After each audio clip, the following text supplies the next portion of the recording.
Bonjour tout le monde. Bonjour, bonjour.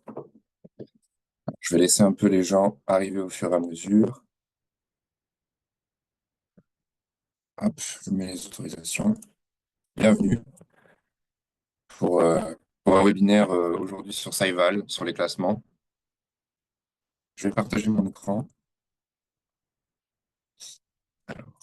Hop. Bonjour, bonjour, bienvenue. Alors dites-moi, bon, je vais partager mon écran. Dites-moi si vous le voyez. Vous pouvez directement. Super, merci. Merci pour la confirmation. Alors, je laisse un peu les gens arriver et je vais commencer vraiment dans une minute, hein. On va commencer tranquillement. Je vous expliquerai le déroulé. Mon collègue Guillaume, mon manager, va arriver par la suite également, parce qu'il est beaucoup plus expérimenté dans les classements, donc il pourra répondre à vos questions, etc. Aujourd'hui, j'ai pris 1 heure et demie vraiment pour avoir le temps, pour, voilà, pour vraiment prendre le temps ensemble et répondre à vos questions par la suite. Donc, sans plus attendre, je vais commencer. Donc, comme je vous ai dit, on va faire une brève introduction au niveau des classements. Ensuite, on verra ensemble le THE World. Donc, celui-là, je vais un peu plus insister que les autres parce que c'est celui qu'on peut encore modifier enfin, on peut encore modifier ces informations jusqu'au 31 mars. Et également, c'est le plus facile, on va dire, à comprendre. Ensuite, dans le moindre mesure, je passerai sur le THE Impact. Il y a un peu moins de choses à dire, mais quand même, c'est pas mal. Et le QS. Donc lui, le QS est un peu plus compliqué, donc je ne vais pas trop rentrer dans les détails des calculs, etc. Mais le but, c'est vraiment de vous donner un aperçu global de ce que vous pouvez faire avec Saival, comment mesurer votre performance, et au fur et à mesure, vous pourrez poser vos questions et on pourra aller assez loin. Donc la présentation, grosso modo, elle va durer 1 heure, 1 heure et quart, et ensuite, comme ça, on aura le temps de voir plusieurs points et de pouvoir échanger ensemble.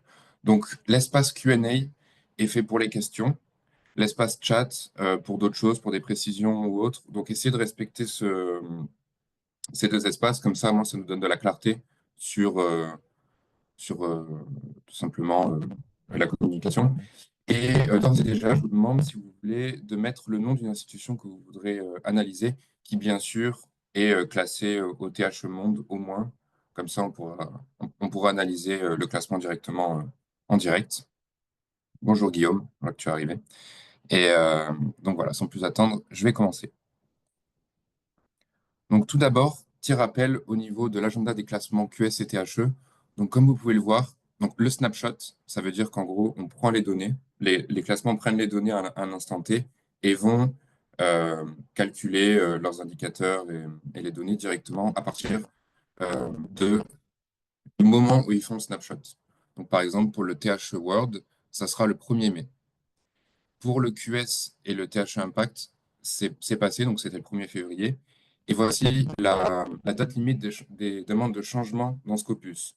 Donc, la dernière fois, j'ai fait un webinaire sur les profils institutionnels pour expliquer l'importance de nettoyer son profil et de faire en sorte que la structure soit bien représentée sur Scopus, etc. Donc, je ne vais pas refaire un webinaire là-dessus, mais vous avez 31 mars, enfin, jusqu'au 31 mars, donc jusqu'à la fin du mois, pour encore faire vos modifications. Et c'est pour ça que je vais un peu plus insister sur le THO Monde et moins sur le QS et l'impact. Donc maintenant, les classements. Donc, rentrons dans le vif du sujet. Donc, quand on parle de classement, il faut garder en tête que ça peut pas être changé très rapidement, comme par exemple d'une année à l'autre. On ne peut pas passer drastiquement d'une place à l'autre, d'une année à l'autre. Il faut voir ça plus comme un outil pour guider l'amélioration continue de l'université plutôt qu'une fin en soi. L'objectif de cette présentation, c'est de savoir comment on peut utiliser les classements, les comprendre, les outils pour identifier là où il y a des problèmes, là où il y a des limitations, et comment on peut mettre en place des stratégies pour améliorer tout ça. Donc, dans Saival, vous êtes aussi capable de vous comparer avec des pairs, donc je vous montrerai ça aussi. Et ce qui permet de se dire par rapport à ce que vous connaissez des universités, qu'on est par exemple très comparable sur tels aspects, on est vraiment au même niveau de telle ou telle université, et aussi voilà, voir les différents indicateurs dans les classements pour savoir à peu près comment vous vous positionnez par rapport à vos pairs, par rapport aux universités de même taille, de même type d'université. Donc voilà, c'est assez important cette partie compère et ça permettra aussi de guider l'amélioration que j'ai mentionnée plus tôt. Donc, nous, la façon dont on voit les classements, c'est comment ça peut être utilisé comme un outil d'analyse et donner de la visibilité et de la transparence au classement. Que ce soit du point de vue des étudiants, des parents, des chercheurs, du corps académique, des financeurs, etc., les classements contribuent à établir une perspective sur le profil et la performance de l'université, en se basant sur des critères plus ou moins similaires. Donc, comme on l'a dit plus tôt, ils aident les universités à comprendre leur positionnement à l'échelle mondiale et également au niveau des étudiants potentiels et leurs parents, ils peuvent s'en servir pour évaluer les établissements où ils pourraient envisager de poursuivre leurs études. Pour les équipes de direction des universités, donc les responsables d'université, cela se résume, par exemple, hein, c'est quelques exemples, mais à mieux comprendre les classements et leurs relations avec la réputation et le prestige, comprendre leur positionnement global en vue de la planification stratégique, et enfin, il ne faut pas se le cacher, des enjeux financiers, donc attirer des étudiants internationaux, par exemple, avec des frais de scolarité plus élevés. Donc, ce qu'il faut comprendre aussi sur les classements, c'est qu'ils ont été très longtemps opaques. Donc, ils le sont plus ou moins en fonction des classements maintenant, mais à l'époque, c'était quand même bien plus important. Donc, pendant longtemps, en fait, les données, elles ont été plus ou moins cachées. Il y a 10 ans, les données étaient directement extraites de nos bases de données et on avait vraiment peu de visibilité sur les calculs et comment c'était processé par la suite. Vous avez le classement avec quelques détails parfois, mais c'était voilà, vraiment très difficile de comprendre la méthodologie, etc. Euh, En parlant de méthodologie, j'ai mentionné que les méthodologies sont complexes. C'est vraiment un euphémisme. On va voir tout à l'heure, enfin, notamment le QS. C'est quand même assez compliqué et c'est pourquoi aujourd'hui, je ne vais pas trop non plus aller dans le détail pour essayer de rendre le tout un peu digeste et de pas voilà, vraiment. Mais n'hésitez pas, comme je disais au début, hein, à poser vos questions et on pourra rentrer dans le détail si besoin. Donc voilà, au fur et à mesure, nous, on a collaboré pardon, avec les classements. Donc, en effet, à partir du moment où c'est devenu un vrai business pour eux, les classements ont commencé à raffiner les indicateurs qu'ils utilisaient et donc ont un peu renforcé la, la collaboration avec nous. Euh, on a vraiment commencé, attendez, hop, voilà. On a vraiment commencé à travailler sur les classements il y a 4 ans, en 2021. On a commencé avec le classement du THE, donc le classement mondial 2022. C'est là qu'on a commencé à le faire rentrer vraiment dans Saival. Avant, on travaillait déjà avec eux, hein, comme je le mentionnais, mais c'est toujours une unité séparée dans Elsevier qui travaillait avec les organismes de classement pour fournir les indicateurs, parfois fournir les données, et dans tous les cas fournir un avis éclairé sur ce qu'ils font et comment améliorer les classements. En 2021, il y avait le classement du coup 2022.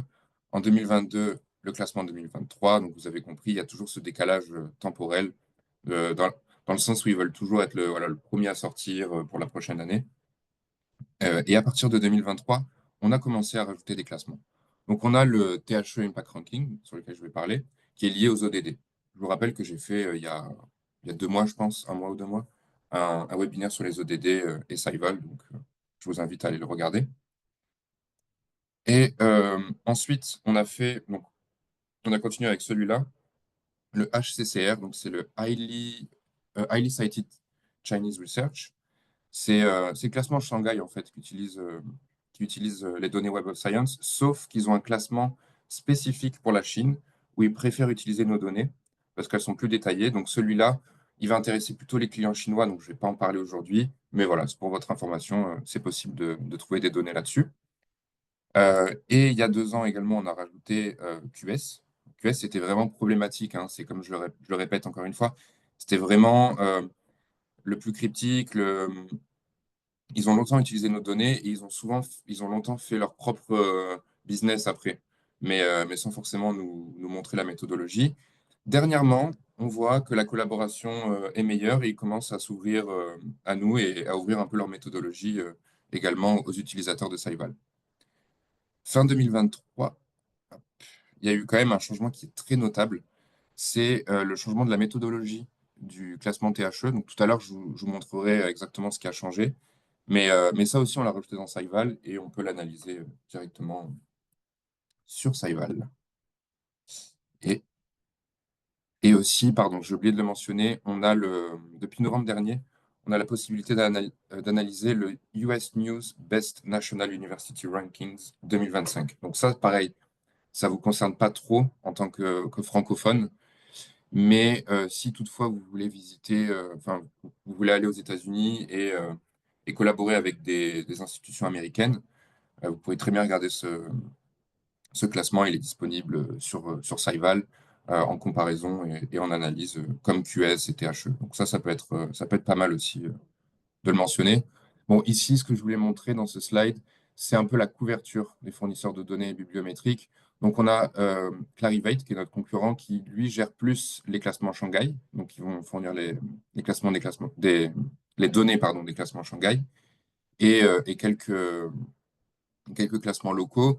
Nous, pareil, on a des classements locaux et comme je le disais plus tôt, hein, on va fournir THE, QS et dans de moindres mesures, quelques données pour le classement Shanghai.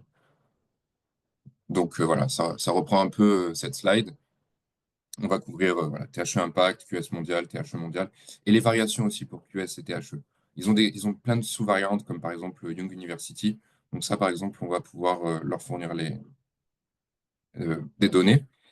Et Shanghai, comme je disais, est grisé parce que ça va être uniquement la position dans le classement Shanghai qu'on va avoir sur Scival. On ne va pas avoir vraiment les, les détails comme on a sur THE et QS. Je vais vous montrer quelques slides concernant le THE et ensuite on ira directement sur Scival. Ce sera plus simple et on pourra analyser une de vos universités que vous avez mis en chat, dans le chat, pardon. Donc, comme je disais tout à l'heure, fin 2023, on a eu le THE World 3.0, la méthodologie en tout cas qui a changé, qui est assez important, donc je vais quand même le mentionner. Donc ça, c'est le 2.0 et ça, c'est le 3.0. Donc, sur certains aspects, hein, il y a des changements mineurs. On voit qu'il y a des 0,5%, par exemple, en moins sur le côté research, sur le côté teaching aussi. On est passé de 30 à 29. Bon, voilà, c'est assez mineur. Sur le côté international et industrie également, il y a eu des petits changements. Mais là où il y a le gros du changement, et c'est ça on va analyser. Excusez-moi, je suis un peu malade. J'ai mal à la gorge. Euh, c'est c'est le classement, pardon, c'est le côté citation.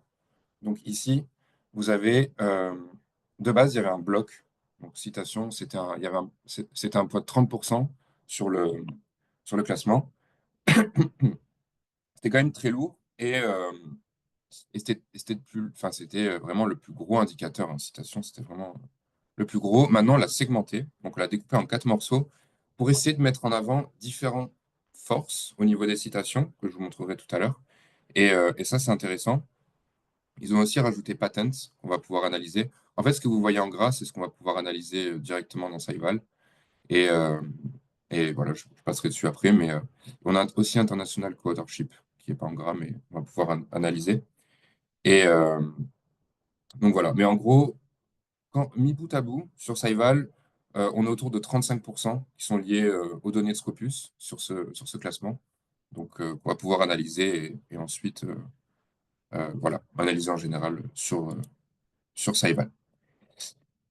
Donc, dans Scival, la façon dont ça fonctionne, c'est que vous pouvez aller voir les différents classements. Vous avez des onglets directement ici et on va mettre en avant différentes métriques. Donc, on peut rentrer dans chacun des métriques. Donc, chaque classement va avoir sa propre méthodologie quand il s'agit de dire quelles publications ils prennent en compte et lesquelles ils ne prennent pas en compte. Donc, ça, ils ont leur méthodologie, on a la nôtre. Mais en tout cas, voilà, ils ont leur style. Et parfois, ça va être assez simple hein, sur ces méthodologies. Ça va être des types de publications. Donc, ils vont prendre, par exemple, des articles, des review articles, des documents de conférence, mais par exemple, pas les lettres, pas les éditoriaux. Donc, chacun ont leurs règles sur ce qu'ils prennent et sur ce qu'ils prennent pas. Voilà, on peut aller creuser à chaque fois. Sur les classements, on a plusieurs années aussi qui sont disponibles. Donc, on peut aller voir 2025, 2024, 2023, 2022. Pour THE et pour QS, c'est un peu plus récent, donc on aura 2025, 2024 et peut-être 2023, je ne sais plus. Mais voilà, vous voyez l'idée. Vous pourrez en fait classer par année et aussi classer par subject area, dit aussi faculté, domaine scientifique. Voilà, je vous montrerai tout à l'heure. la liste déroulante. Également, bah, vous pouvez voilà, exporter les données, bien sûr. Toujours hein, sur Cyvel, vous avez toujours ce petit bouton. Vous pouvez soit ajouter au reporting, ce qui est dans la section reporting. Je ferai un webinaire là-dessus plus tard, parce que c'est super. Avec MyCyval et reporting, on peut vraiment faire des jolies choses. Mais aussi, vous pouvez exporter les données en CSV, tout simplement. Et voilà, je voulais mentionner aussi que ça, c'est super important. Et c'est les profils d'organisation dans Scopus. Donc, on a différentes connexions qui existent entre les profils, que j'ai énoncé la dernière fois dans mon webinaire par rapport au profil institutionnel. Mais pour rappel, pour ceux qui n'étaient pas là, de façon très simple, par exemple, quand vous avez une UMR, l'UMR co-appartient par exemple au CNRS d'un côté, à l'université de l'autre, et parfois à d'autres tutelles. Donc, on a ce lien de parenté entre l'UMR et les différents parents, où on a d'autres types de liens qui existent. Donc, par exemple, pour les hôpitaux, il y a des hôpitaux qui sont affiliés, il y a des hôpitaux qui ont des accords, mais qui sont des entités totalement séparées. Donc, dans Scopus, nous, on a choisi qu'en fonction de certains types de connexions, les publications étaient ou non rattachées aux institutions liées. Donc, c'est ce que vous pourrez voir en fait sous structure, où je vais vous montrer dans Saival dans 2 secondes, euh, comment c'est rattaché et quels sont les laboratoires, quels sont les hôpitaux qui sont rattachés à votre université. Les classements, eux, ont des choix différents. Donc, ça leur appartient, c'est eux qui vont gérer ça. Donc, c'est pour ça qu'il peut y avoir des différences au niveau du nombre de publications pris en compte, des choses comme ça. Donc, c'est soit avec le type de publication, soit avec la couverture des institutions. Donc, voilà, je vous montrerai à la fin mon site, enfin, notre site, pardon, c'est pas le mien, le site francophone pour retrouver toutes ces vidéos que je mentionne sur les profils institutionnels, les ODD et tout ça. Donc voilà. En somme, euh, c'est pour ça que voilà, il va y avoir des différentes règles et il faudra bien faire attention et c'est une des premières choses à regarder. Et enfin, ici, on va avoir les différents indicateurs. Donc les 7 indicateurs que vous voyez, c'est ceux qui utilisent les données Scopus. Et on va pouvoir voir comment ils ont évolué dans le temps et surtout comment ils sont calculés dans les médias. Donc allons voir ça en direct. Alors, hop, est-ce que vous voyez toujours mon écran? J'imagine que oui. Je vais ouvrir le chat et je vais regarder quelle université. Je vais tirer au sort, hein, il n'y a pas de. Bonjour, bonjour, bonjour. Donc ça, ce ne sont pas des universités. Le lysopaïne est super pour la gorge. Merci Irène, c'est vrai. Un bon thé, sinon, marche toujours. On va voir l'IRSN, euh, mais je pense que l'IRSN n'est pas classé ici. Et l'ARSN d'ailleurs. Il faudra qu'on le change. Non, vous voyez ici, donc je suis allé dans Explore, hein, excusez-moi. Je pars du principe que vous connaissez Saival, donc je ne vais pas faire un cours magistral sur Saival. Je vois PSL, donc je vais prendre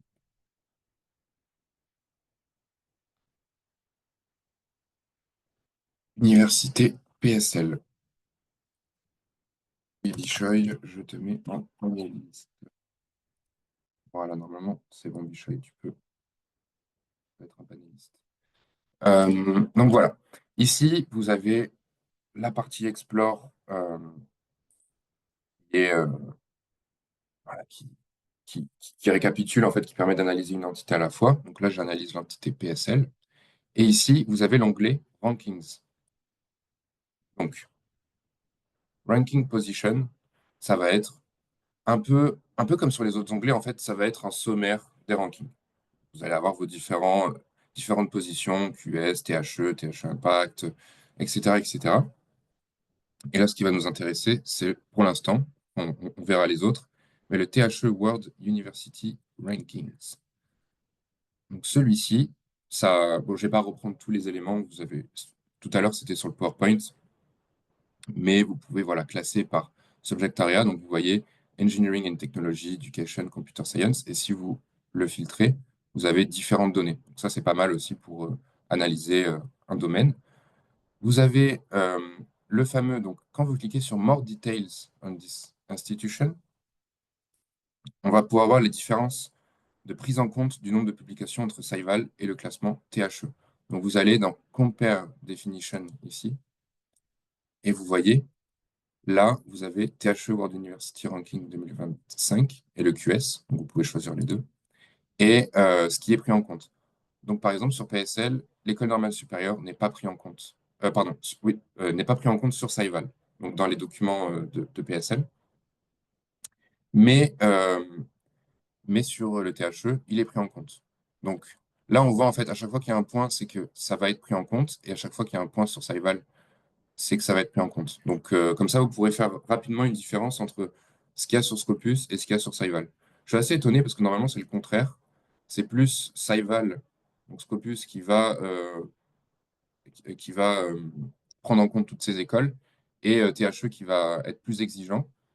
Mais là, dans ce cas-là, c'est la première fois que je vois ça. Donc, donc voilà, vous pouvez ensuite vérifier la définition en question. Et voilà. Donc, comme je disais, hein, d'un coup d'œil ici, indicateur par indicateur, vous pouvez voir votre note, ce qui permet de voir tout de suite les points forts et les points faibles d'un clin d'œil. Ici, quand même, on est pas mal. C'est une université qui est bien classée. Et ensuite, on va pouvoir descendre pour avoir déjà plus de détails, notamment au niveau de l'évolution du nombre de publications par année qui a été prise en compte dans le classement. Donc ensuite, hein, comme je disais, on peut toujours filtrer par discipline et ça va influencer tous ces indicateurs-là. Quelque chose qui est assez important aussi, c'est les I. Parce que moi, je vais expliquer d'une manière assez générique, on va dire, les méthodes de calcul. Mais si vous voulez, c'est commun à Saival, hein. Dans tous les onglets, vous avez ça. Si vous avez besoin de plus de détails, vous pouvez toujours cliquer sur ce petit i d'information qui est sur tous les onglets et qui vous permet de mieux comprendre le calcul. Read the full FAQ si vous voulez vraiment aller loin. Et Scholarly Output THE, ça va vous envoyer sur une page qui vous explique voilà, le nombre de documents, etc. Et par rapport aux notes, vous voyez, elles sont toutes sur 100. Donc, pour savoir si votre note est convenable ou non, le plus pertinent, c'est de se comparer à ses pairs directement. C'est pas de se dire, ah mince, j'ai que 40, qu'est-ce que ça veut dire, etc. Donc, par exemple, si vous êtes une école d'ingénieurs française, ça a du sens de regarder les autres écoles d'ingénieurs, indicateur par indicateur, pour voir en fait comment vous pouvez vous améliorer par rapport à vos pairs. Mais la note en soi n'est pas une fin, même si là, ouais, c'est quand même assez flagrant que c'est plutôt excellent au niveau des notes. Donc, commençons par Research Productivity. Donc lui, il est relativement simple, dans le sens où c'est votre nombre de publications qui sont autorisées, qui sont pris en compte par le classement, donc ce que je disais tout à l'heure, divisé par le nombre de FTE, donc Full-Time Employee, employé à temps plein. Donc c'est voilà, ceux qui sont liés à l'université. Ça représente 5,5% du total. Donc au niveau global, le nombre de chercheurs, donc le nombre de FTI, etc., est ce qu'il est. Donc là, il n'y a pas grand-chose à faire sur cette partie-là, mais parfois, il y a des surprises. Quand on regarde les classements par discipline, donc le filtre que je montrais tout à l'heure, en fonction de vous, de votre côté, comment vous attribuez vos chercheurs à une différente discipline et comment les publications, elles, sont attribuées en fonction des journaux dans lesquels ils sont publiés, on a parfois quelques différences. Donc, ça va un peu modifier l'assignation d'un chercheur dans une faculté plutôt que dans une autre, mais dans la globalité, ça ne changera rien, car ils appartiendront toujours à votre université. Donc, mais bon, c'est toujours bon à savoir tout de même qu'il peut avoir cette petite différence. Il y a encore des chercheurs qui publient dans des publications qui sont parfois aussi 100% francophones et par conséquent ne sont pas indexés sur Scopus parce que je rappelle, pour être indexé sur Scopus, il y a plein de critères, hein, mais il faut qu'au minimum, si c'est une revue française, qui ait les résumés, ils soient traduits en anglais. Donc ça, c'est important quand même de faire attention à ça. Et le simple fait de plus collaborer sur du contenu qui est soit bilingue au niveau des résumés, du coup, ou soit anglophone, va quand même améliorer ce chiffre et votre classement parce que la couverture va être plus large. Il va y avoir plus de documents qui vont être pris en compte. Et bien sûr, quand vous cliquez sur View List of Publication, c'est un peu commun aux autres onglets de Saival. Si vous êtes familier à Saival, vous allez très bien comprendre ce que je veux dire. Vous allez avoir la liste en question des documents. Et ensuite, vous pourrez filtrer quelques données si ça vous intéresse, par exemple par rapport à une année ou je ne sais pas, une affiliation ou autre. Et le sauvegarder en tant que publication set pour pouvoir ensuite l'analyser, pouvoir se dire, OK, quels sont les documents qui sont compris dans le classement. Pour le classement 2025, hein, je le rappelle, Ranking Year 2025. Vous pouvez analyser jusqu'à 2021, par exemple. Donc, International Co-authorship. Donc, lui, c'est 2,5%. Vous pouvez toujours vérifier en appuyant sur le i, hein, pour voir le nombre de pourcents. Et en gros, c'est le nombre de publications que vous avez à l'international et qui est normalisé. Donc, ça, c'est important en fonction de la taille du pays. Pourquoi c'est normalisé en fonction de la taille du pays? C'est parce que l'idée étant que plus un pays est grand, plus il est normal ou attendu que vos publications soient beaucoup nationales. Si vous regardez les États-Unis, vous pourrez se poser la question de pourquoi aller travailler à l'international, donc en dehors des États-Unis, alors que vous avez déjà tout en interne. Donc la France, étant relativement grande d'un point de vue recherche, on ne s'attend pas à ce que vous ayez les mêmes collaborations internationales, une université, je ne sais pas, suisse ou néerlandaise, par exemple. Donc ça, c'est important de le mentionner. Et c'est voilà, c'est normalisé. Vous pouvez également avoir toujours la liste des publications, exporter les données, etc., etc., et cetera, et voir un peu l'évolution de ces publications à l'international. Citation Impact. Donc lui, c'est 15% de la note globale, donc c'est quand même pas mal, c'est assez conséquent. Donc lui, il est basé sur le Field Weighted Citation Impact des 5 dernières années. Sur Scival, d'habitude, on utilise les 4 dernières années, là c'est 5. Mais la méthode de calcul va rester plus ou moins la même. Donc ça va être, enfin plus ou moins, carrément la même même. Donc c'est le nombre, pour rappel, hein, le Field Weighted Citation Impact, c'est une notion qui est quand même super importante sur Scival, parce que c'est une métrique, c'est un indicateur que vous allez trouver dans énormément d'analyses. Donc, c'est le nombre de publications, de citations, pardon, d'une publication divisé par le nombre de citations attendues. Donc, on compare un document, donc c'est au niveau du document, c'est pas au niveau d'un journal, on compare un document à toutes ces publications similaires, même année, même format, même discipline. Par exemple, si le nombre de citations attendues est de 10 pour ce type d'article, et vous avez en réalité 20 citations, alors on va faire 20 divisé par 10 égale 2. Donc votre Field Weighted Citation Impact est de 2. Vous allez être cité 2 fois plus que la normale. Donc ça permet de comparer des documents de différentes disciplines et différentes entités entre elles. Donc ça, c'est pas mal, c'est multidisciplinaire. Et ça permet comme ça d'avoir un indicateur qui est plus global et qui ne va pas prendre en compte le fait que le nombre de citations brutes qui pourrait être manipulé en fonction du champ de recherche. Si on publie en médecine, on s'attend à avoir beaucoup plus de citations qu'en maths, par exemple. Donc voilà, c'est assez important à mentionner. Et ensuite, on va déterminer votre score en fonction de comment vous vous positionnez par rapport aux citations des publications mondiales. Donc on va comparer aux publications au niveau mondial. Donc on voit que sur PSL, c'est 54% de plus de citations par rapport au monde et, euh, et par rapport à votre pays, country normalize. Ici, pareil, on voit que par rapport à la France, les, les, euh, les publications qui sont prises en compte pour ce classement sont en moyenne 36% plus citées que la moyenne française. Donc, comme je disais au début, ça prend du temps à influencer son classement. Donc, clairement, lui, il prend du temps. Il y a beaucoup d'indicateurs qui ne sont pas sur une année donnée, mais vous voyez, c'est sur 5 années. Donc, on peut imaginer que si on met en place des choses maintenant, ça va toucher les publications qui vont être publiées l'année prochaine. Mais en fait, pour lui, ça ça va faire effet plutôt sur 2 ou 3 ans. Donc, c'est un travail de longue haleine. Mais par exemple, en moyenne, on va pouvoir influencer ça à long terme. Donc, quand un chercheur va publier, on sait, dans un journal à fort impact, ça va influencer à long terme les citations et par conséquent le score.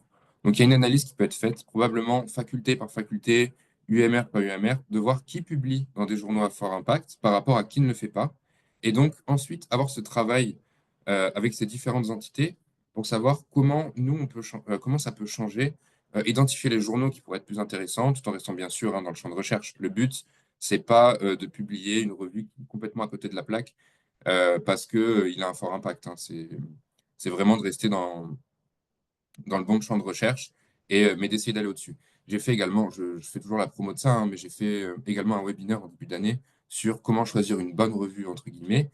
Et notamment, je parle des indicateurs bibliométriques, pardon, donc le site score, le SJR, etc., qui permettent de définir aussi l'excellence, la notoriété d'un journal. En plus d'autres choses qu'il faut garder en tête, mais voilà, c'est quelque chose qu'il faut prendre en compte. Et également, autre stratégie pour ce genre de choses, vous pouvez également, euh, avec Saival, identifier et attirer les talents à l'international qui publient dans ces revues prestigieuses et essayer comme ça, à terme, de monter le Field Weighted Citation Impact. On voit ici que il va sûrement être plus bas les prochaines années parce que sur l'année 0 et l'année 1, les Field Weighted Citation Impact sont quand même plus en hausse que les autres. Donc voilà. Comme je disais, il y a un lag, il y a un temps qui est nécessaire pour pouvoir influencer ce classement. Et c'est assez, voilà, c'est assez long celui-là. En parlant des citations, vous vous rappelez tout à l'heure sur le graphique, à la base, on n'avait que citation impact. Maintenant, on a citation impact, research strength, research excellence, etc. C'est un peu subdivisé avec le TH Award 3.0. Donc là, on va rentrer dans ces dans ces nouveaux indicateurs. Donc lui, c'est 5%. Je vérifie toujours si je ne dis pas une bêtise. C'est 5%. Et lui, il cherche à distinguer la capacité de recherche et l'excellence dans la recherche. Donc, oui, voilà, c'est 5%. Donc, on va encore travailler sur le Field Weighted Citation Impact et on va conserver l'idée d'une comparaison mondiale via un indice pondéré. Donc, le Field Weighted Citation Impact, je le rappelle, je l'ai dit tout à l'heure, c'est au niveau d'un article. Euh, donc, le Field Weighted Citation Impact que vous voyez pour un ensemble de publications, c'est donc une moyenne. La dispersion, elle n'est pas forcément prise en compte, dans le sens que vous pouvez très bien avoir la moitié de vos publications qui ont 0 citation et qui vont avoir 0 impact, et vous pouvez avoir 10% qui ont énormément de citations et qui compensent pour le reste. Donc, cet indicateur, désolé pour en anglais, euh, va regarder au sein du Field Weighted Citation Impact de chaque publication l'ensemble de quels sont les 25% les plus cités, donc le 75e percentile que vous voyez ici, et techniquement les publications les plus impactantes. On va regarder à quel niveau vous vous situez sur cette tranche. Par exemple, en 2023, vous avez 25% de vos publications qui ont un Field Weighted Citation Impact, donc qui sont citées 53% de plus euh, que la moyenne. Donc là, c'est la moyenne mondiale. Et ça vous permet de mettre en avant un peu l'homogénéité de vos recherches avec ce genre d'indicateur. Et on a recherche excellence. Euh, donc là c'est 5% également. C'est un peu le contraire de research strength dans le sens qu'il il cherche à mettre en valeur vos publications qui sont vraiment au-dessus à ce moment-là de la moyenne. Donc ils vont vraiment peser lourd dans le calcul de la moyenne. Mais là, ce qu'on va regarder, c'est le top 10% de ces publications. On voit quand même qu'il est en retrait, il est un peu en baisse sur les dernières années, donc c'est assez dommage. Mais ça va, c'est toujours sur la base du Field Weighted Citation Impact. Et lui, il est assez difficile à changer parce que il faut réussir à développer une expertise et de l'excellence dans des domaines, et ça prend du temps. Donc, vous pouvez analyser les publications pour détecter, hein, bien sûr, l'excellence. Donc, vous allez enregistrer un publication set, ensuite aller pouvoir euh, regarder les topics, les mots-clés, les subject areas, voilà, pas mal de choses qui vous permettent d'analyser ça et de pouvoir détecter cette excellence. Et aussi détecter les labos, voilà, tout ce qui est autour de ça. Et, euh, et nous, ce qu'on conseille, c'est de pas forcément chercher à être bon partout, en fait, en général, c'est de chercher à être encore meilleur là où on excelle. Donc, c'est pour ça que ça peut être intéressant d'analyser avec Saival toutes ces données-là et ensuite prendre des décisions peut-être plus stratégiques sur, euh, sur ça. Donc, sur Research Trench, on peut faire ce travail d'identification de domaines, de labos, qui sont moyens aussi. Donc, les labos qui sont. Donc, Research Trench, je le rappelle, c'est pas Research Excellence, c'est ici. On peut regarder un peu voilà, dans lesquels on est bon, mais pas forcément excellent, et dans lesquels on peut peut-être rapidement euh, allouer quelques ressources pour corriger ça. Mais voilà, il vaut mieux se focaliser sur ceux qui sont déjà très bons et continuer à les pousser pour maintenir cette excellence. Et on le voit bien ici, le score est quand même énorme sur PSL. Et patent, donc ça c'est le dernier indicateur qu'on a de disponible. Donc lui c'est 2%. Et là, on va regarder les publications qui sont citées par les brevets sur les 5 dernières années. Donc, pour 2025, on prend la période 2019-2023, car ça prend toujours un peu de temps de citer par les brevets, et on a accès à deux listes. Donc, les documents de brevets qui citent vos publications et les documents de l'université cités par les brevets. Donc, vous pouvez les analyser par la suite et faire votre analyse sur Scival directement. Et cet indicateur, il ne prête pas en compte la taille de l'institution, mais il normalise l'indicateur par rapport à la discipline. Donc, par exemple, si vous êtes une université de droit ou de sciences sociales, on ne va pas s'attendre à ce que vous ayez beaucoup de documents cités. Donc, ça va être pris en compte et ça favorise tout de même les grosses structures, hein, faut pas se mentir. Donc, à ce moment-là, ce que vous pourrez faire, c'est, il n'y a pas grand-chose à faire là-dessus, hormis le fait de pouvoir analyser les collaborations avec les entreprises directement sur Scival. Donc, vous avez sector collaboration, donc académique, corporate collaboration. Donc, vous pouvez voir un peu sur quel sujet vous collaborez. Ou sinon, dans votre université, mettre en place une unité qu'on appelle, donc c'est un synonyme, hein, on peut choisir d'autres, il peut y avoir d'autres choses, mais enfin d'autres noms, mais qu'on appelle tech transfer. Donc, ils vont être spécialisés pour les collaborations avec les entreprises, pour détecter aussi quelles sont vos technologies qui pourraient être intéressantes pour, euh, pour les entreprises. Donc là, je vais m'arrêter ici. Est-ce que vous avez des questions sur le THE en général? Je vais ouvrir l'espace questions-réponses. Non, je ne vois pas de questions. Donc, je vois que Guillaume répond aux questions, donc super, merci beaucoup Guillaume. Je vais continuer sur, sur la démo. Alors, ah non, je vois dans le chat, excusez-moi. Pouvez-vous nous en dire? Alors, est-ce que vous pouvez nous redonner le lien vers les précédents webinaires? Donc, celui-là, je vous donnerai le lien par la suite. C'est je l'ai ouvert, Customer Hub France. Et je ferai un message par la suite, hein. Tout C'est ce qui est. fait, Johan. C'est mis dans le. Parfait. Mais tu peux Merci toujours le beaucoup. répéter après, mais c'est déjà Oui, dans le oui. chat. Ah, mais oui, voici le lien. OK. Guillaume, est-ce que tu peux m'aider sur cette réponse? Pouvez-vous nous en dire plus sur les réputations, les enquêtes de réputation? Est-ce que tu Attendez. Hop. Oui, sans souci. Bonjour à tous. La partie réputation, alors elle est gérée directement par THE, c'est la même chose pour QS. Donc on aide dans une certaine mesure parce qu'on aide à identifier les personnes à qui les classements, le questionnaire est envoyé en fait. Je crois que c'est au moins pour THE, j'ai ça en tête, hein. On cherche un échantillonnage, on fait un échantillonnage représentatif sur la base des profils Scopus, je crois. Et on aide. Mais une fois que les données sont récupérées par THE, on voit rien. Donc, là-dessus, ça reste opaque pour nous également.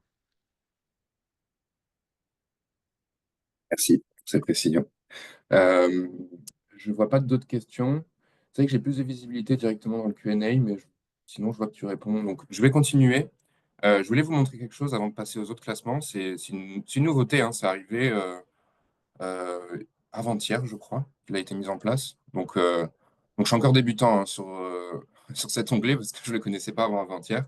Mais je vais vous présenter ça. Donc, c'est le Ranking Tracker. Donc, le Ranking Tracker, c'est pour voir vos progrès en matière de bibliométrie contribuant au classement. Donc, il y a un snapshot qui est fait et ensuite, on applique la méthodologie des classements et on vous donne un prévisionnel qui vous permet de voir vos progrès sur le prochain classement. C'est pas mal, ça. C'est également intéressant de mentionner que vous pouvez le filtrer par subject area. Donc, vous pouvez voir voilà, sujet par sujet, domaine par domaine, vos prévisionnels. Bien sûr, ce sont des prévisionnels, hein, c'est pas un classement définitif. Mais en gros, là, on a pris le snapshot au 1er février 2025 sur Scopus, en gardant la définition du THE, et on va pouvoir voir comment en fait on va évoluer par rapport donc sur le THE World 2026, comment potentiellement, enfin, quelle sera notre note potentiellement au niveau de différents indicateurs. Donc là, on a les indicateurs qu'on a un peu vus tout à l'heure. On en a d'autres. Donc on a métrique indicator. Euh, Attendez, je vais rester quand même sur ce tableau-là. Donc, vous avez cette colonne-là qui indique vos résultats de cette année, du dernier classement, et le prévisionnel. Tout ce qui est bleu, comme je le répète tout le temps, hein, c'est cliquable. Donc, vous pourrez ensuite analyser en publication set ou voir un peu quelle est la couverture et qu'est-ce qui a changé par rapport à l'année d'avant. Et la valeur, donc le tracker, le delta, pardon, en valeur absolue ou en pourcentage. Tout simplement. Vous avez ça sur les field White Citation Impact, ça. Et en fait, vous pouvez aussi avoir d'autres indicateurs, donc le Citation Impact qu'on voyait tout à l'heure, euh, d'autres scores, et vous pouvez voir également les changements prévisionnels par rapport à cela. Et si vous voulez avoir tout en même temps, vous cliquez sur Metrics and Indicator et vous avez tout. Il y en a qui sont sur NA parce que parce qu'on n'a pas toutes les. C'est pas que des données bibliométriques parfois et on attend, on ne peut pas forcément le donner maintenant. Donc il y a quelques données qui ne sont pas dispo, mais quand même vous avez pas mal de matière à analyse.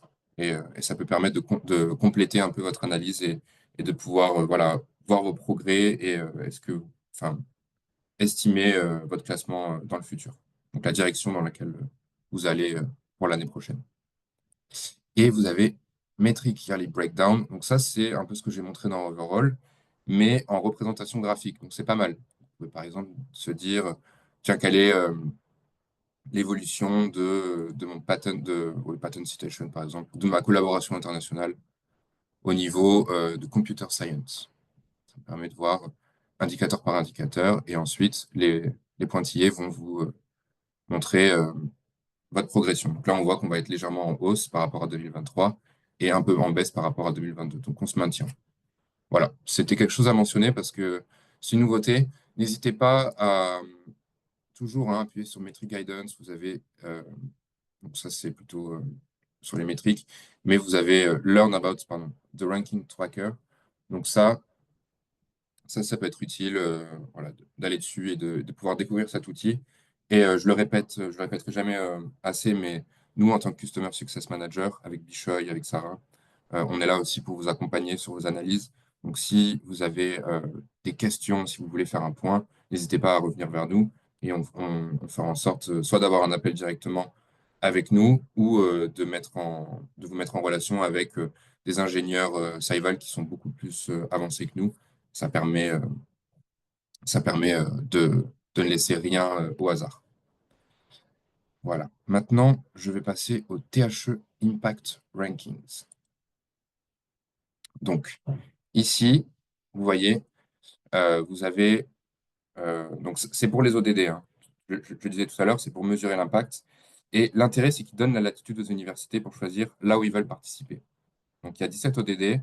Et dans ce classement, pour pouvoir participer au classement global, vous pouvez choisir un ou deux ODD, mais pas tous, en plus du 17, bien sûr. Donc, euh, ici, vous avez, attendez,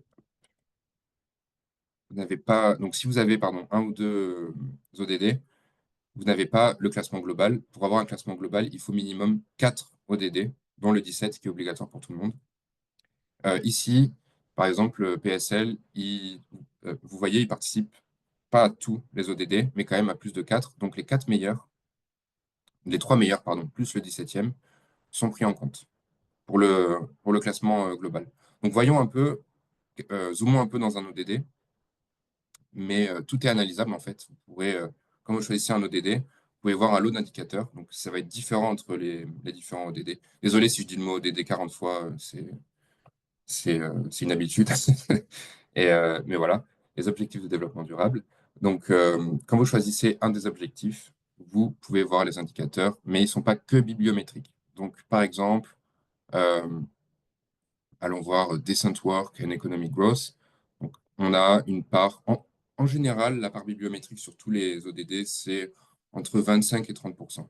Donc là, on a 27% et on voit la valeur en question et le ranking percentile. Donc ça veut dire qu'ils sont, PSL sont dans le top 3% du nombre de publications pris en compte par THE, bien sûr, sur cet ODD et par exemple les publications dans le top 10% des journaux. Il y a des métriques qui sont un peu plus originales. Là, on ne l'a pas ici. Je vais rapidement changé de compte parce que je voulais vous montrer l'ODD numéro 3, par exemple, et l'ODD numéro 5.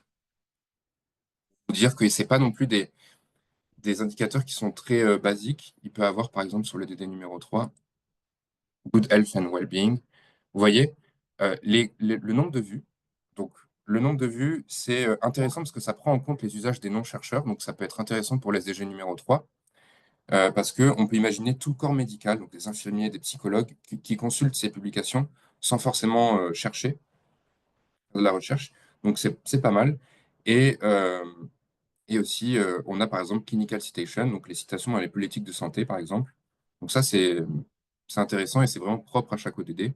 Et par exemple, dans le Gender Equality, il est là, cool, on a carrément l'indicateur, le pourcentage de chercheuses pour mesurer voilà, les efforts en termes d'égalité des genres. Donc vraiment, regardez les différents indicateurs dans chaque ODD parce qu'ils diffèrent et ils sont vraiment propres à chacun de ces objectifs. Donc voilà, tout est analysable, encore une fois, je le répète, dans Srival. Et vous pouvez créer des rapports avec toutes ces informations. Vous pouvez vraiment classer sur lesquels vous êtes meilleur ou pas, etc. Et, euh, Et aussi, quelque chose que je voulais vous mentionner, donc je ferme la parenthèse par rapport à THE Impact, parce qu'il n'y avait pas non plus énormément de choses à dire. Je vous laisserai découvrir. Et également, mon webinaire sur les ODD passe sur cet onglet.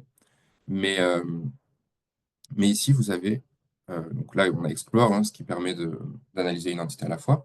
Mais on a aussi Compare. Et dans Compare, on a Benchmark. Et dans Benchmark, on a Ranking Metrics. Pas mal. Donc là, on va pouvoir se comparer avec ses pairs. Donc c'est un espace où vous pourrez rapidement pouvoir faire du benchmark, donc pouvoir se comparer avec différents acteurs. Là, j'avais déjà des acteurs sélectionnés. Je peux rajouter PSL. Hop, voilà, on va rajouter PSL.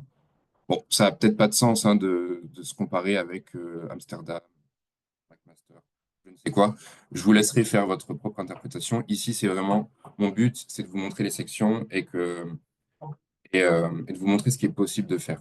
Ensuite, chacun a son cas particulier et chacun va avoir des métriques qui les intéressent. Vous pourrez déjà euh, charger un set de métriques prédéfinies. Donc, le THE World Research Score, par exemple. Donc ici, vous allez avoir les différents indicateurs qui vont être préchargés. Donc, vous n'avez pas à faire l'effort à chaque fois d'ajouter l'indicateur, indicateur par indicateur. Si vous voulez le faire, vous pourrez toujours cliquer sur Add métrique et rajouter, voilà, ah, je veux en fait citation impact, mais celui-ci, donc je le rajoute à cette liste. Euh, pour rappel, au niveau compare, vous pouvez rajouter jusqu'à 25, je crois, 20 ou 25 indicateurs. Ça laisse de la marge. Vous pouvez vous amuser avec et rajouter des sets de métriques.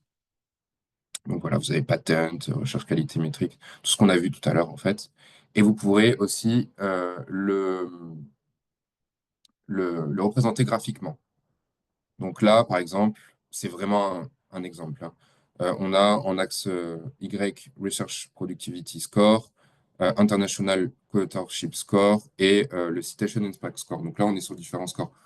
C'est c'est vraiment, c'est vraiment un exemple comme un autre, mais on pourra, via différents indicateurs, voir situer un peu son université. Et si par exemple, moi, je suis pardon, je suis PSL et je veux euh, que PSL devienne un peu une baseline, donc un indicateur par défaut, je peux très bien cliquer ici sur. Ça, c'est sur Compare en général, hein, sur Scival. Je vais cliquer ici et faire en sorte que, par exemple, PSL devienne une ligne de référence. Et ensuite, pouvoir rajouter des universités au fur et à mesure et se dire, ah tiens, celle, celle-ci a un Research Productivity Score plus élevé, mais par contre, au niveau international, quand même, on collabore beaucoup plus, etc., etc. Donc, on voit quand même PSL collabore énormément à l'international. Et bien sûr, c'est normalisé, hein, donc, il y aura pas, si vous ajoutez des universités américaines, vous pouvez très bien les comparer avec des universités suisses, hein, pas de souci. Donc, donc voilà, vous pourrez après faire ce travail d'analyse. Et idem sur QS, je reviendrai à la fin QS parce que je n'ai pas encore présenté le classement, donc ça n'a pas trop de sens de le faire maintenant. Euh, je l'ai mis dans D'ailleurs, j'ai filtré sur Computer Science, hein. Faites bien gaffe de, enfin, faites bien attention, pardon, de laisser ce filtre-là à All Subject Area si vous voulez comparer ça sur le global. Et sinon, plus creuser si jamais vous voulez aller dans une faculté. Ce qu'ils appellent faculté, c'est un domaine scientifique, une discipline. Vous avez Impact Rankings ici. Je vais aller sur la table. C'est exactement la même chose. Là, vous pouvez charger les ODD directement. Donc, Gender Equality, comment je me positionne par rapport à d'autres universités. Celle-ci, Amsterdam, PSL, etc., ne participe pas au... Parce que tout à l'heure, je vous ai dit que vous pouvez sélectionner les ODD sur lesquels participer. Celle-ci ne participe pas à, au SDG numéro 5. Mais si je me souviens bien, ils avaient le SDG numéro 7. PSL. Ah non, je ne me souviens plus. Mais, euh, mais voilà. Et en gros, vous pourrez ensuite voir les différents scores, les classer, le Field Citation Impact, vraiment faire votre analyse et pouvoir ensuite l'exporter si jamais vous voulez avoir plusieurs tableaux en même temps ou faire un rapport hein, avec différents ODD, les ODD sur lesquels vous voulez participer par rapport aux universités similaires en France ou je ne sais où. Et le chart, exactement la même chose. Donc là, vous pouvez pas, je sais pas pourquoi je peux pas changer. Euh, les indicateurs ici, vous voyez, il y a écrit interdit.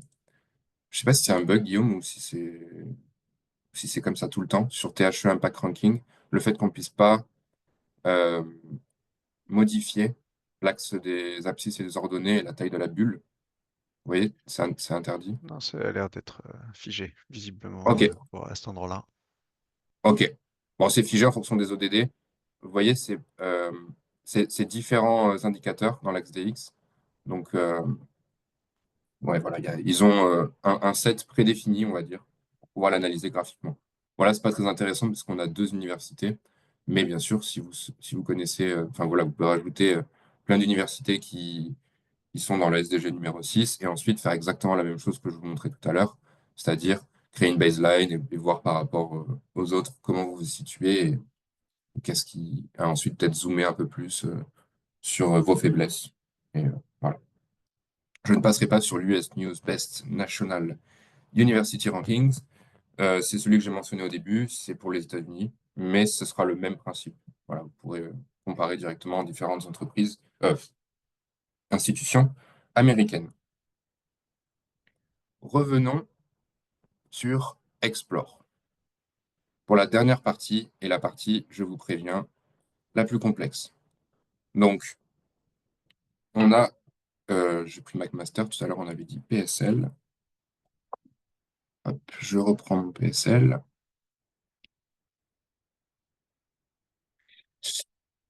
Revenons, voilà. QS. Donc, QS, excusez-moi, je vais vous montrer rapidement une slide, parce que je pense que c'est plus facile de l'imager que de l'expliquer. Voilà, donc ici vous avez les poids en fonction des différentes sections, en fonction de la méthodologie de QS. Et nous, chez Elsevier, au niveau de la livraison de données bibliométriques, donc avec Scopus, on va agir sur le citation par faculty, qui est de 20%, le International Research Network, qui est de 5%, et le Sustainability, dans moindre mesure. Il n'est pas encadré parce que on va fournir, je crois, 23% de cet indicateur-là. Pas totalement, on ne va pas fournir toutes les données, mais c'est important de le mentionner et vous pourrez l'analyser dans Saival. Voilà, j'arrête ma slide. Euh, donc voilà, ici vous avez toujours la même chose, hein. C'est la même chose que sur THE. Donc un état des lieux global, hein, une sorte de sommaire directement qui est rattaché. Et vous pouvez voir ici Institution Definition Used, où tout à l'heure, je vous ai montré sur More Detail on this institution, c'est exactement la même chose.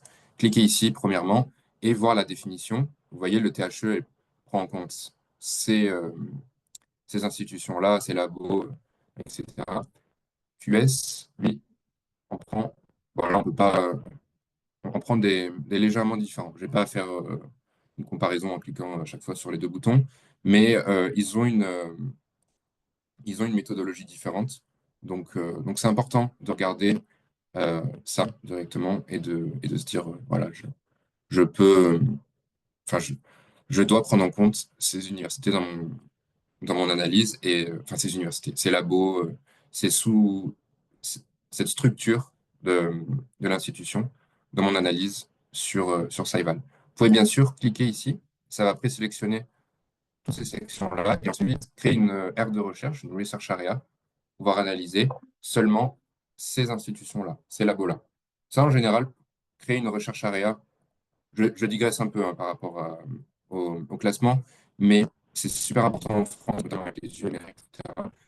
Euh, sélectionner différents labos directement au sein de l'université et créer une recherche area permet de... Je sais pas pourquoi ça me le fait pas là. Normalement, ça le fait, hein, pas, je sais pas pourquoi. euh, permet de pouvoir isoler et analyser un laboratoire à la fois et pas avoir à faire un micmac pour pouvoir trouver quelle est la production scientifique de ce labo, en fonction des signatures ou autres. Donc ça, c'est important de le mentionner. Revenons à QS. Donc, je vais commencer par le premier, citation per faculty. Donc lui, il est assez compliqué à comprendre, hein, donc je vais essayer de rester assez clair. Donc, désolé si je ne rentre pas trop dans les détails, pour avoir ça après, je vais laisser du temps. Mais en gros, ils essaient de normaliser le plus possible les calculs, et c'est ça en fait qui rend tout compliqué à comprendre. Donc on a le scholarly output, donc c'est la première ligne. Ils agrègent champ par champ de recherche et ils ramènent ça au niveau global. Donc c'est lié aux journaux. Donc il y a parfois des journaux qui ont plusieurs champs de recherche. C'est pourquoi c'est dédupliqué par la suite. Donc deduplicated count que vous avez ici. Bien sûr, encore une fois, tout est cliquable, analysable, et vous pourrez faire vos analyses par la suite. Excluded publication, excluded, pardon, scholarly output, donc les publications qui sont exclues. C'est souvent lié au type de publication. Donc, ils excluent des publications de journaux, par exemple, qui sont exclues de Scopus, par exemple, des choses comme ça. Et vous avez toutes ces règles d'exclusion directement ici, je pense, dans Citation par Faculty, quand vous appuyez sur le I.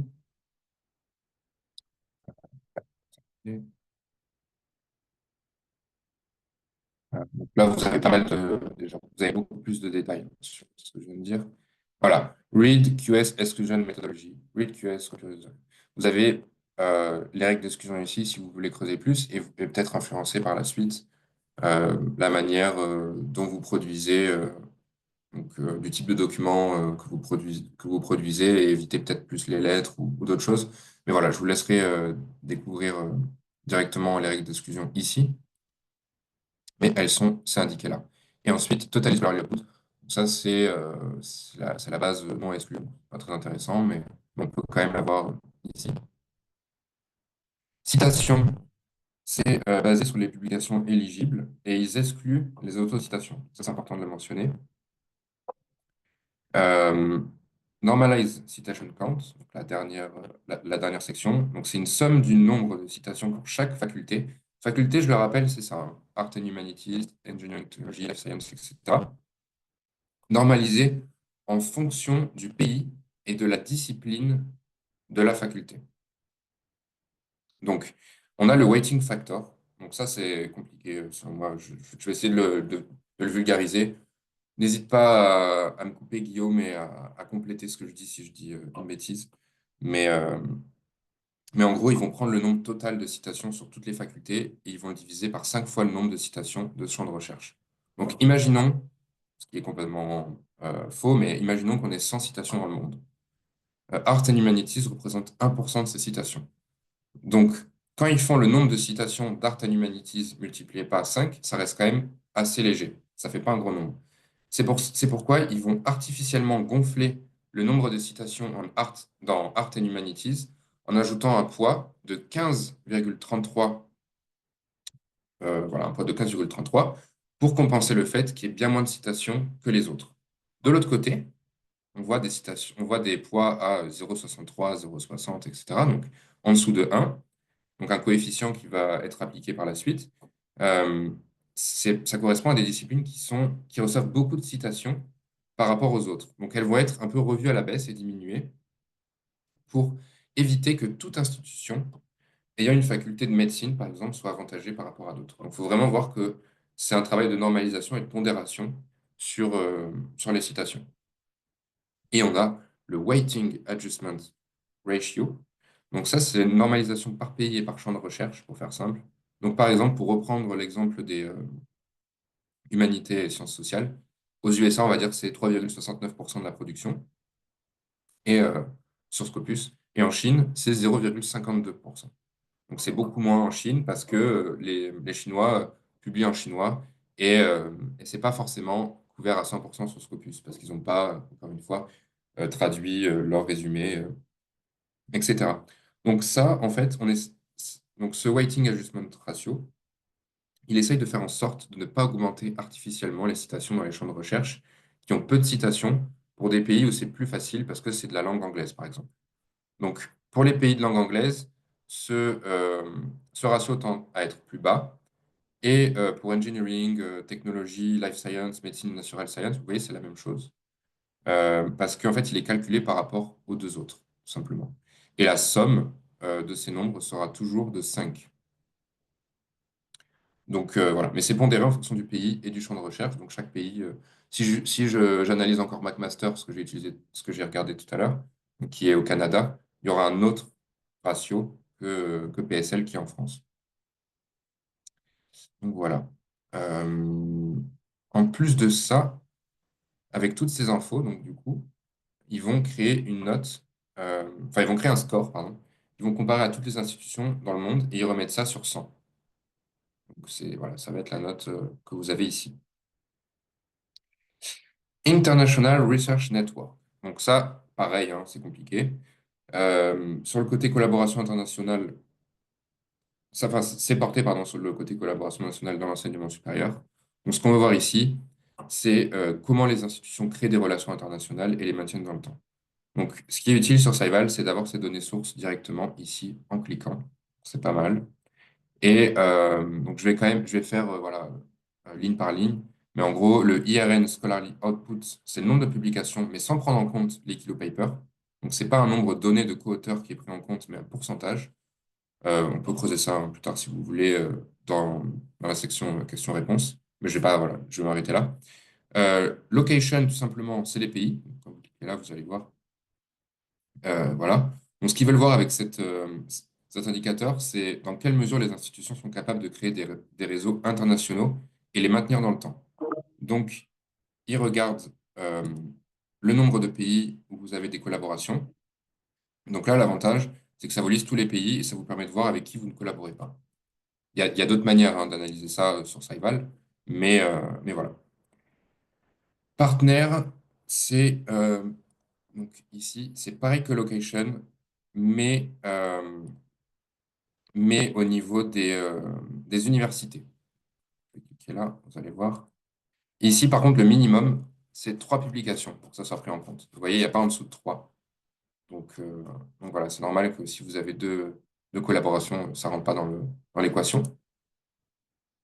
Non-scaled, pardon, international research, c'est la division entre la location et le logarithme de partenaire. Location, log de partenaire. Ensuite, on a un travail de double normalisation. Donc, ils appellent ça un Z-score normalization. Donc, si vous voulez en savoir plus, on peut en parler ou, comme d'habitude, vous cliquez ici et vous avez directement Read QS Official Methodology. Vous cliquez là et vous avez voilà, la méthodologie, les sources, etc. Vraiment, vous pourrez aller loin là-dessus.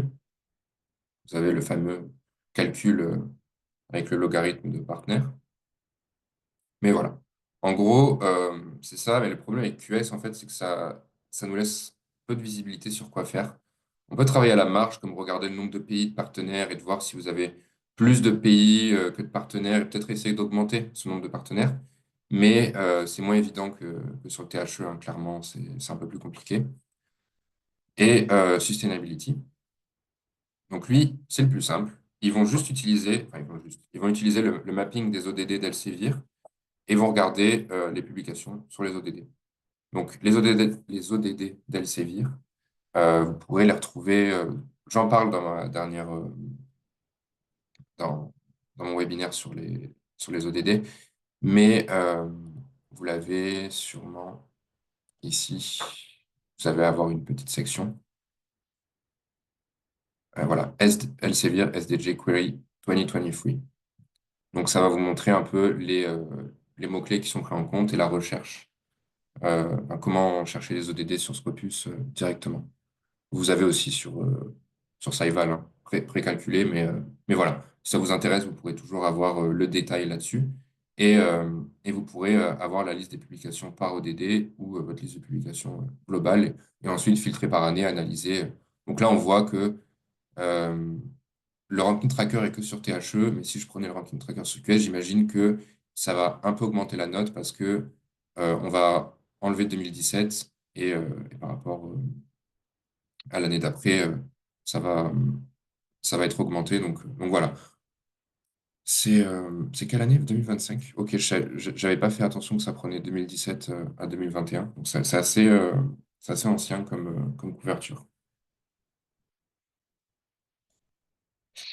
Et dernier point, on va revenir sur Compare. Après, on passera à vos questions. Je voulais vous montrer, donc comme tout à l'heure, Compare, Ranking Metrics,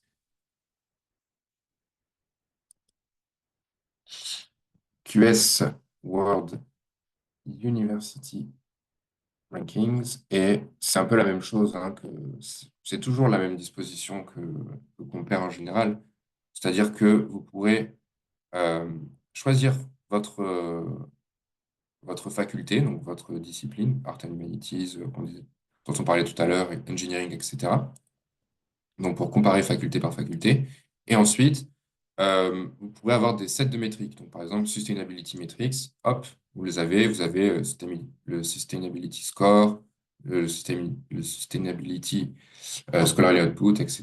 Et voilà, après, vous pourrez Top, QS, World Metrics, donc celle qu'on a vue tout à l'heure, Location, Partner, et voir un peu, voilà, par rapport à vos pairs, tiens, qui collabore le plus avec des pays. Donc, on voit que c'est PSL et l'Université de Montpellier qui collabore avec 84 autres pays et qui a le plus pardon, qui collabore le plus avec des institutions. On voit que c'est encore PSL. Donc c'est, voilà. Et on peut se comparer à ces pairs comme ça et voir si ma note, en fait, au final, elle est bonne ou pas et sur quelles sont mes forces et quelles sont mes faiblesses par rapport aux autres. On voit que PSL est super bien classé par rapport aux autres ici. Et idem pour la charte. Donc, par exemple, je sais pas, on va prendre Scholarly Output, j'aime bien le mettre en taille de la bulle. Je vais pas le mettre ici. On va prendre International Research Network Index, par exemple. C'est vraiment un exemple, hein. Ensuite, les citations et en taille de la bulle, Scholarly Output, donc la production scientifique. Et on va par exemple analyser ça sur Life Science. Ensuite, je vais prendre par exemple PSL et je vais le mettre en baseline. Donc je vais voir par rapport aux autres. Euh, sur Life Science et médecine, on voit que Amsterdam quand même reçoit énormément de citations par rapport aux autres. Mais par contre, voilà, Nantes, l'ULB et Aix-Marseille, on reçoit moins. Voilà, vous voyez l'idée. Toujours se comparer et, d'une manière graphique et ensuite l'exporter. Donc vous pouvez l'exporter en CSV, mais je crois que vous pouvez également l'exporter en... Non? En image. Ah non, je pensais que c'était possible. En tout cas, dans Compare, normal, je pense que c'est possible. Dans tous les cas, vous pouvez l'ajouter à un reporting et ensuite montrer ce reporting. Vous allez montrer cette image-là.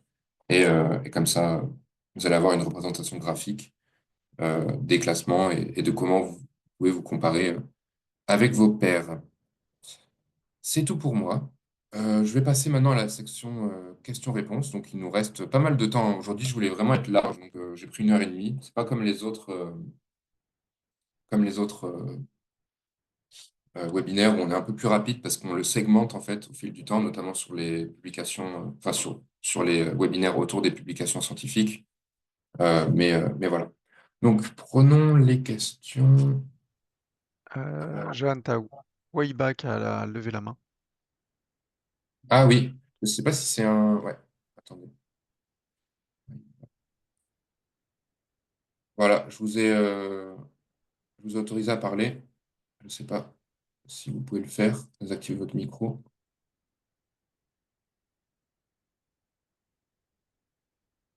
Je vois que vous essayez, mais sinon, vous pouvez taper directement votre question dans la... Parce que là, oui, by mute. dans- Oui, je vois que vous êtes mute, mais tout à l'heure, vous êtes enlevé le mute. Vous cliquez sur audio, vous faites Alt A, et normalement, vous êtes unmute. On va, je vois que Monsieur Sall, Karim Sall, a aussi quelque chose à dire, donc je vais laisser la parole également à Monsieur Sall, comme ça, on peut, on peut avancer. Donc, voilà, je vous ai proposé de vous exprimer. Normalement, vous pouvez vous exprimer. C'est bizarre. Ça a l'air de pas Ça marcher. ne marche, ça n'a pas l'air de marcher. Euh, Attends. mais je vois que vous avez mis une question dans le chat, donc je vais la lire. Euh, donc, merci Irène d'avoir répondu également. Mais peut-être Guillaume, tu peux apporter des précisions sur, pour les classements, donc, il serait plus pertinent de raisonner selon le contexte de la recherche et l'environnement de la production scientifique. Ouais, justement, en fait, quand moi j'ai lu la question, je me suis dit que j'aimerais bien que justement Karim puisse préciser un peu sa pensée parce que ça n'était pas parfaitement clair pour moi non plus. Ah, Donc, ce qui est malheureux, c'est est-ce que tu peux. On peut pas. Ça a l'air d'être unmute pour le coup. ouais, je fais ask to unmute, mais Ouais, je sais pas si c'est une question pareil, de là. votre côté ou de notre côté. Normalement, ça marche. Enfin, on a déjà fait ça et ça n'a jamais vraiment. Et là, oui, Badardouri, je vous unmute également. Ouais. Mystère. Euh, Sinon, précisez, Ouais, posez vos questions dans le Q&A ou là dans le chat, on regarde les deux pour le coup. ouais. Et si vous pouvez préciser un peu votre question, comme ça, pour qu'on puisse y répondre.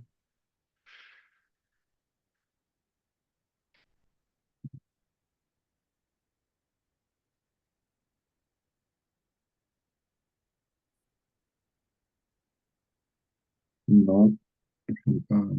Bon, en attendant, je vais vous montrer différentes ressources. Enfin, tout à l'heure, je parlais on vous a envoyé le lien par rapport au webinaire passé.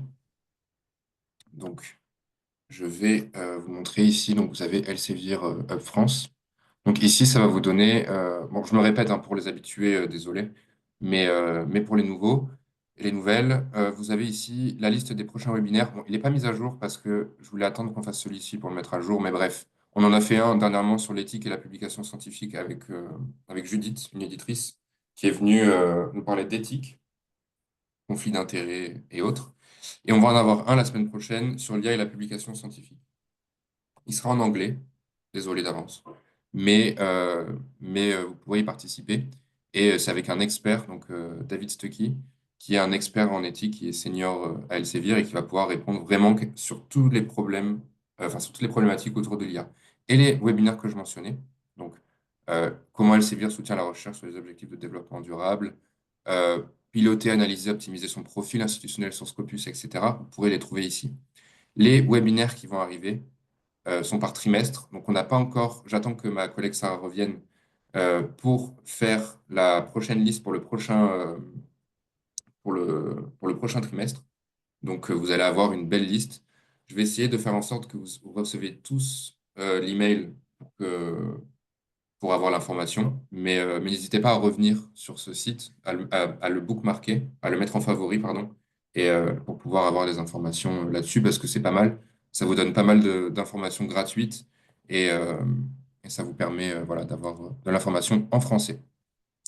Je vois des questions. Alors, j'aimerais bien savoir votre avis sur la visibilité des universités africaines et surtout marocaines. Est-ce que Guillaume, tu sais, ou Bishoy, qui travaille avec les universités africaines et marocaines? Oui, Parce que moi, j'en ai. oui. Donc, j'aimerais bien savoir, je pense que c'est ça la question. J'aimerais bien savoir votre avis sur la visibilité des universités africaines et surtout marocaines. Donc, je n'ai pas bien compris. Parce que ça veut dire exactement la visibilité en général. Mais donc, normalement, sur Saint-Val, toutes les universités africaines, et spécifiquement les marocaines, sont indiquées sur Saint-Val avec euh, toute la production académique de vos institutions. Normalement, toutes ces informations seront dépendantes sur la base de données Scopus.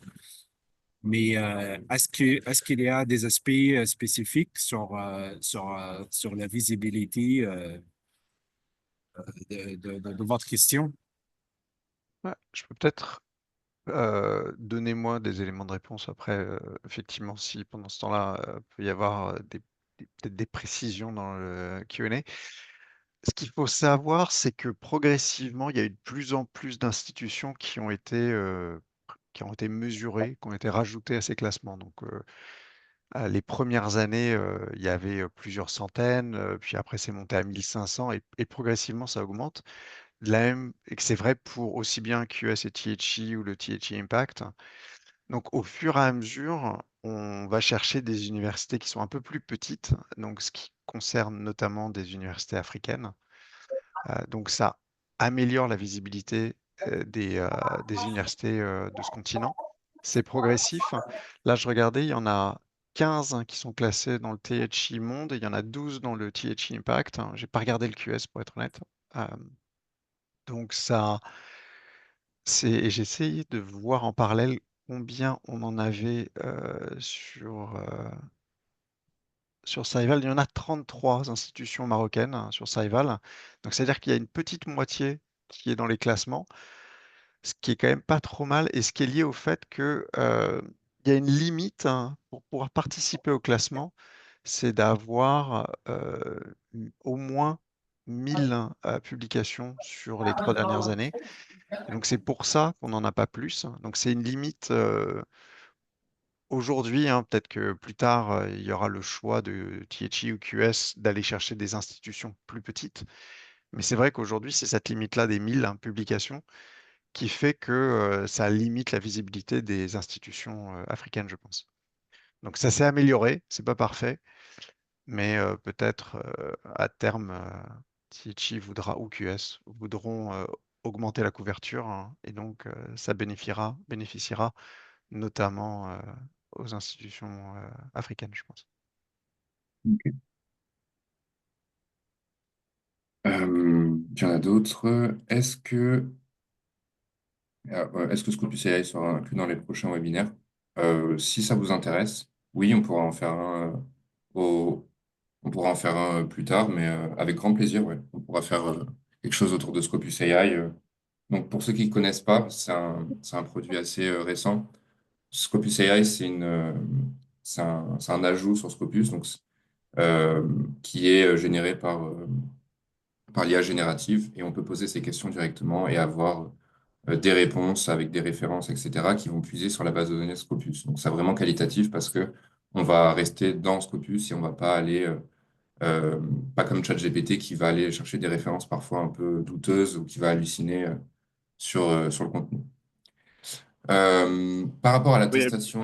euh, Oui, pardon, vas-y. désolé pour vos dérange, mais je pense que il y a une science la semaine prochaine sur l'intelligence artificielle, mais oui, je comprends que c'est généralement sur l'intelligence artificielle, mais c'est pas sur Scopus IA. Mais ce sera un sujet un peu intéressant pour vous aussi. Hmm, exactement. Et point par rapport à Scopus. Bon, là, on digresse un peu, mais au final, on est là aussi pour vous informer et répondre à toutes vos questions. La formation, la certification Scopus, c'est pas uniquement pour ceux qui sont en France ou en Belgique. C'est ouvert à tous les. Enfin, vous avez une formation anglophone qui est en parallèle, mais nous, on offre une formation francophone qui est ouverte aux pays francophones. Donc, vous pouvez très bien participer. C'est plus pour les documentalistes que vraiment les chercheurs. Mais voilà, vous pouvez vous inscrire à la cohorte. Si vous êtes en Afrique, voyez avec Bishoy directement. Et si vous êtes belge ou français, vous pouvez voir directement avec moi. Ouais, je vois une longue question. Oui, il y a un point qui a été soulevé juste par Jacques hein, sur le Sénégal, Ah oui. comme il y avait pas d'université sénégalaise. En regardant sur ça, il pourrait y en avoir une, hein, puisqu'il y en a une qui a plus de 1000 publications, il n'y en a qu'une seule.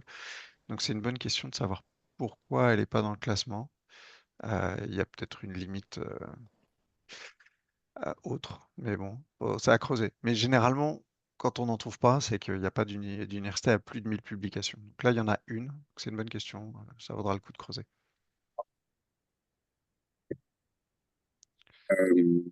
Les formations Saival sont riches. Il faut que... Ouais, ouais Saival, c'est pareil, c'est un peu limité. C'est pour, Et pour le fait qu'il n'y ait que France ou Belgique, ouais, c'est vrai qu'on est désolé parce que d'habitude, on faisait que pour la France et la Belgique. Et ma collègue Sarah n'est pas là, donc je ne peux pas modifier le formulaire.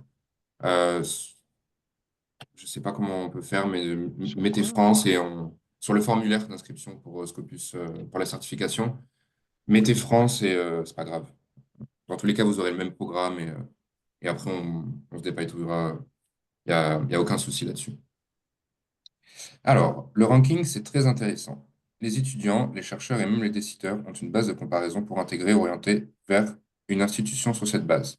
Mais est-ce qu'on ne devrait pas relativiser ces classements à l'une, par exemple, des enveloppes financières qui sont déterminantes pour les grandes universités, à tout? Pourtant, il y a des choses intéressantes sûrement qui se font dans des petites universités, mais à la dimension des ressources disponibles, oui, reste limitante. Comment peut-on tenir compte de cette disparité dans les classements? Quelle, cette question est déterminante à régler pour parler de visibilité des plus petites universités. Quel est votre avis? Quel est ton avis, Guillaume, là-dessus? Je ne serais pas forcément. Non, alors c'est une très bonne question. En fait, les règles du jeu elles sont fixées par les organismes, par les rankers, hein, donc c'est certaines des évolutions qu'on a vues en France sont liées à cette contrainte, c'est que pour être visible dans les classements, il faut être gros. Et donc la France, qui avait eu tendance à éparpiller ses universités, bah, récemment, ça les a plutôt agrégées pour devenir plus gros, pour être plus visible dans les classements. Et on voit ça dans un certain nombre de pays, en fait, cette course à la taille pour être plus visible. Chez certains, c'était naturel, les anglo-saxonnes, regarde en Angleterre, aux États-Unis, au Canada, en fait, c'est agrégé au niveau d'université. Et en dessous, on retrouve des écoles. Donc Harvard Business School, elle est sous l'université de Harvard. Donc c'est comme ça que c'est structuré. Donc je ne sais pas si les rankers auront jamais envie de faire rentrer une histoire de financement. Parce qu'après, est-ce que vous séparez financement national par rapport aux financeurs, ce que vous récupérez en termes de recherche par rapport à un financement institutionnel, on va dire, gouvernemental? On peut rentrer dans on peut créer tellement de complications avec les classements que je suis pas sûr que ce soit quoi. C'est sans fin en fait. Je pense qu'il faut prendre les classements pour ce qu'ils sont, c'est-à-dire qu'ils sont imparfaits. C'est ce que dit Johan au début. Euh, Ils ont un intérêt, c'est qu'ils permettent, selon comment on les utilise, de vous comparer à vos pairs sur des critères comparables, en comparant avec des bons pairs. Euh, donc, en tant qu'étudiant, en tant que parent, quand on cherche pour ses enfants, on va pas avoir la même approche que quand on fait un comparatif en tant qu'institutionnel. Il n'y a pas une réponse franche pour moi à votre question, je trouve. Et je comprends la question. Les classements sont pas fairs de ce point de vue-là, mais je suis pas sûr qu'ils aient jamais envie de les rendre totalement fairs. Et je suis pas sûr qu'ils puissent non plus. Pour récupérer les données de financement, tout n'est pas public. Ok. Guillaume, tu avais dit qu'il y avait une université sénégalaise, une seule Il y a- classée? En fait, Parce il que y en moi, je a ne pas. une qui a plus de 2005, qui a 2000 et quelques publications, qui Ah, en a 2500 quasiment, qui est l'université Cheikh Anta Diop de ouais, Dakar, ouais, et c'est qui celle que n'est je regardais. et qui est effectivement pas classée. Ouais. Donc, c'est une bonne question de pourquoi elle l'est pas. Est-ce que, parce que en termes de nombre de publications, elle est dans les clous. Donc il y a peut-être une raison qu'il faudrait explorer. Pour le coup, si c'est un intérêt de faire un follow-up avec l'équipe de Mohamed Hmm. pour comprendre, simplement, ils sauront nous expliquer. Ok, très bien. Et dernière question de Madame Comte. Les réputations survey entre enseignement et recherche représentent à elles de 33%, ou 15% plus 18%. Comment dépasser ces critères quand on est une petite institution?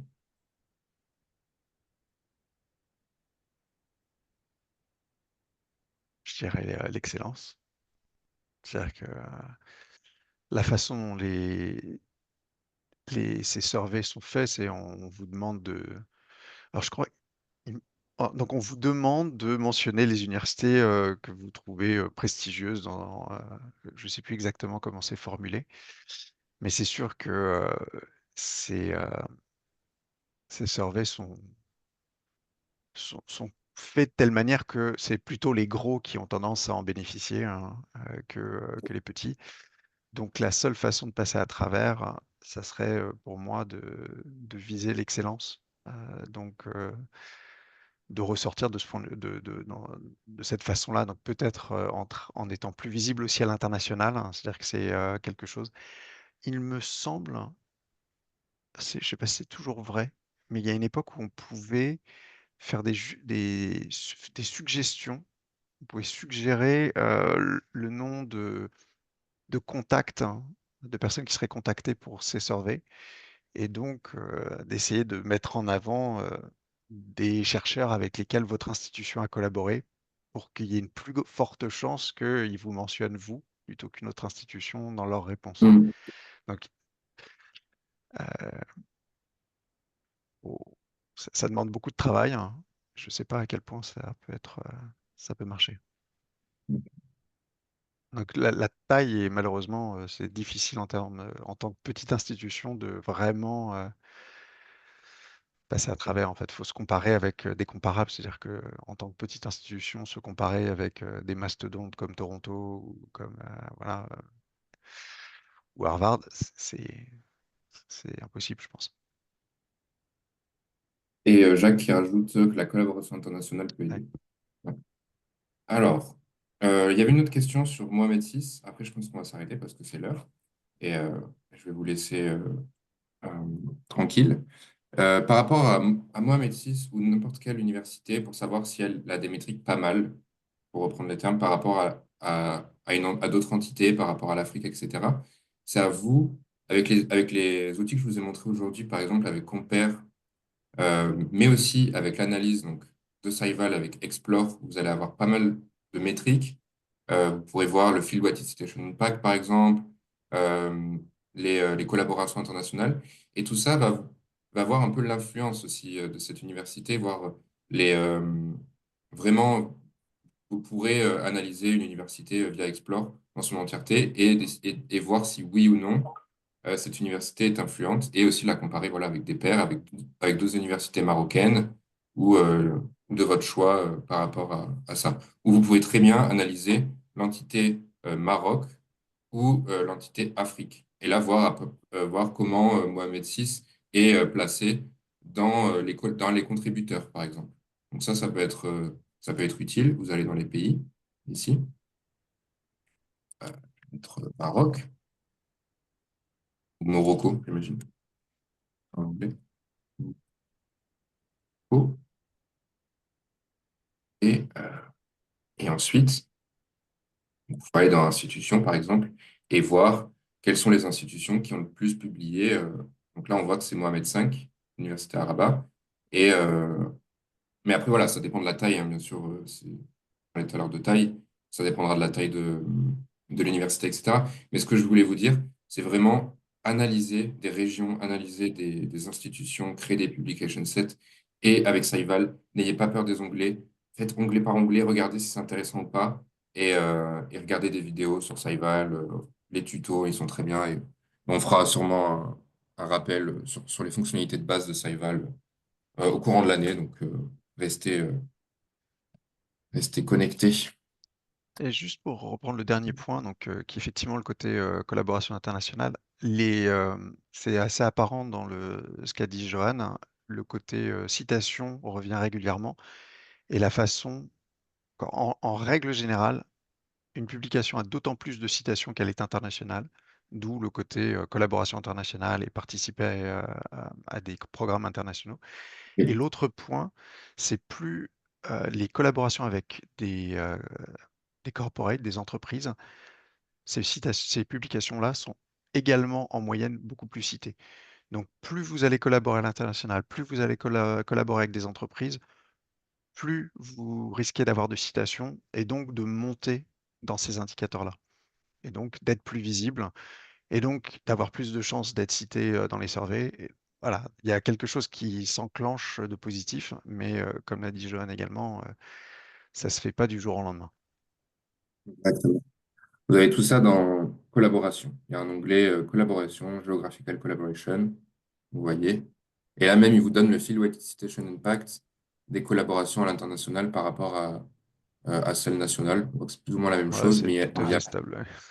Ouais. ouais. Mais il y a pas mal d'exemples qui disent le contraire, qui La, vous la montrent. moyenne, si on prend la moyenne mondiale, les États-Unis est un contre-exemple pour ce qu'a noté Johan, Oui, mais en moyenne, on va vraiment voir international au-dessus de national, au-dessus du local, au-dessus un seul auteur. Donc et c'est, regardez ici. Après, il y a que 53 publications, donc attention à oui, bien l'effet. sûr. Mais là, on voit que c'est 2 fois plus, hein, trois fois plus cité quand quand il y a un partenariat avec les entreprises sur les pubs. Donc voilà, ça peut être ici, voilà, ce sont des onglets très sympas et qui peuvent vous donner énormément de données sur votre institution ou sur l'institution d'autrui ou voilà, vraiment, ça mérite d'être essayé, exploré. Et après, vous nous demandez si vous avez d'autres questions et si vous n'arrivez pas à faire quelque chose.